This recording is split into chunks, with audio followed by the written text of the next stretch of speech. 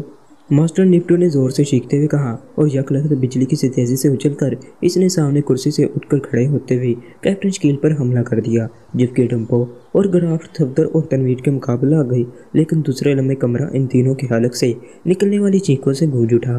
Captain Shakeel, Safdar اور تنویر تینوں ان کے حملہ آور ہوتے ہی بجلی کی سی تیزی سے اچھل کر ایک طرف ہوئے اور وہ تینوں اپنے ہی زور میں لوہے کی انہی کرسیوں سے جا ٹکرائے جن پر ایک لمحہ پہلے صفدر، کیپٹن شکیل اور تنویر موجود تھے، اور اس طرح اچانک لوہے کی کرسیوں سے پوری قوت سے ٹکرانے کی وجہ سے ان تینوں کے حلق سے چیخیں سی نکل گئیں۔ ڈمپو اور گرافٹ کا فوراً خاتمہ کرو اور اس نپٹو کو بے ہوش کر دو، ہو سکتا ہے باہر ان کے اور ساتھی ہوں، جولیا نے چیخ کر کہا، اور اب اس کا فکرہ ختم ہی ہوا تھا کہ اس کے ساتھیوں نے یک لگت سیدھے ہوتے ہوئے ان تینوں کو گردنوں سے پکڑا اور کمرہ ایک بار پھر ان کی ہولناک چیخوں سے گونج اٹھا۔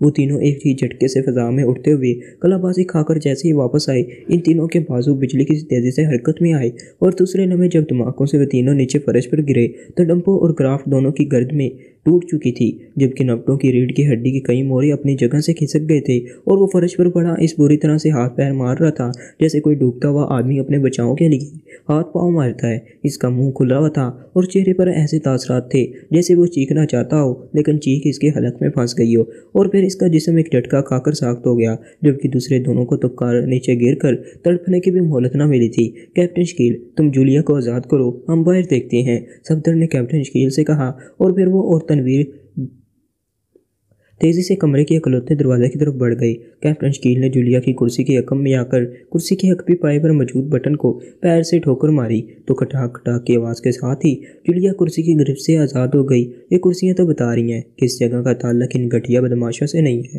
کیونکہ ایسے گھٹیا بدماش اس قسم کی کرسیوں کے چکر میں نہیں پڑا کرتے۔ جولیا نے کرسی سے اٹھتے ہوئے کیپٹن شکیل سے مخاطب ہو کر کہا، آپ کی بات درست ہے مس جولیا۔ کیپٹن شکیل نے اس بات میں سر ہلاتے ہوئے کہا، یہ نپٹو مر تو نہیں گیا؟